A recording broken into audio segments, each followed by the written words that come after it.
but I'm going to switch to, I'd like to introduce my privilege to introduce Sean Osborne with OSD Engineering and Consulting. And Sean has several decades experience, both on drinking water and some of the complex issues with drinking water, but also wastewater. And he's going to say some brief remarks and then some questions, and then we're going to move to the audience Q&A, which includes both in person and virtual. Sean?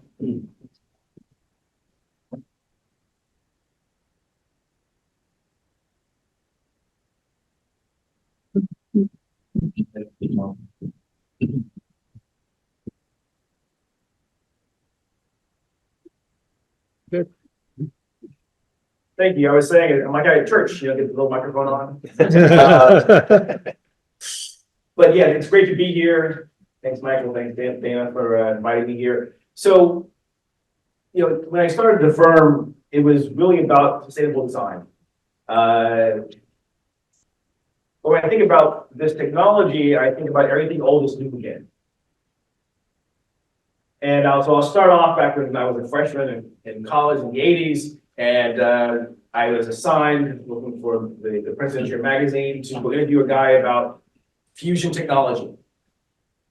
He was known as the crackpot, right? And here we are now, 2024, still talking about, still throwing money towards fusion technology.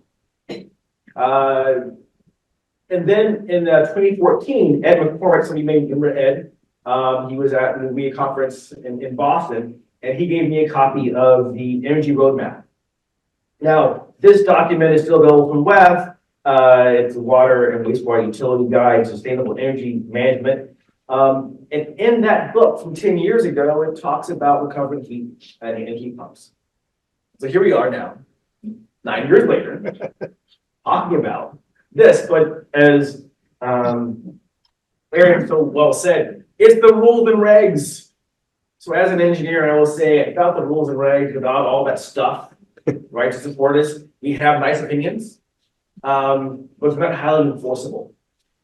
And that's, as I listen to the conversations, we look at what we want to do in the streets. I think about the work that I do for communities when I review projects, right? The rules and regs, the policies, it's the building codes, the energy codes, all those things that we're talking about. How do they get modified so that the installation, operations, and maintenance still benefits municipality, right? And those are the concerns and others so that we discussed this afternoon. But those are some of the concerns I have on that side. And then on, as Liz mentioned, right, when you talk about the utilities, what can they do? How can they use this at the treatment plant side to reduce the energy used for heating and cooling their facilities? How can they perhaps use some of the heat recovery to improve the denitrification efficiencies at their system? And then how do you also use the heat recovery to perhaps improve water quality by cooling the water before it goes into drinking waters? So these are some of the other aspects. We talk about sustainability, right, that we need to think about. Most of the folks here are regulated, think about on a regular basis, and we engineers support that. And I think that's the beauty of this technology, is that it can be used in a myriad of ways to answer our desire to make for a more sustainable planet. Also, my question comes to resiliency. So when you look at some of the installations, what happens when you have to do a major rehab on the sewer line, the enforcement gravity side? What happens when you do an update or an upgrade? How do all those things work together so that whether it be natural disaster, an accident, or just routine maintenance, that these systems are still available? So that's my questions, and I thank you.